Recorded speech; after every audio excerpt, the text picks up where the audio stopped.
ఓం నమో వెంకటేశాయ.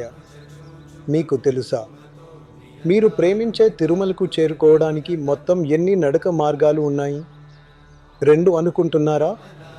అయితే పొరపాటే.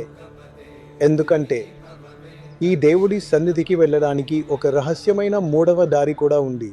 మొదటిది అలిపిరి మెట్ల మార్గం. ఇది దాదాపు 9 కిలోమీటర్లు, 3550 మెట్లు ఉంటాయి. 24 గంటలు తెరిచి ఉండే ఈ మార్గం భక్తులకు ఎంతో సౌకర్యంగా ఉంటుంది. రెండవది శ్రీవారి మెట్ల మార్గం. ఇది సుమారు 2.1 కిలోమీటర్లు, 2388 మెట్లతో తక్కువ దూరం, కానీ కొంచెం నిటారుగా ఉంటుంది.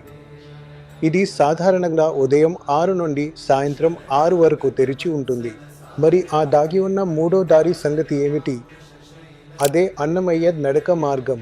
అన్నమయ్య నడిచిన ఈ పురాతన మార్గం దట్టమైన శేషాచలం అడవి గుండా వెళ్తుంది.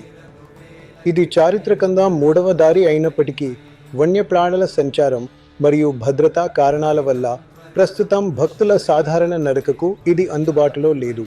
కాబట్టి ప్రస్తుతం భక్తులకు అలిపిరి మరియు శ్రీవారి మెట్ల మార్గాలే శ్రీవారి దర్శనానికి ప్రధాన నడక మార్గాలు.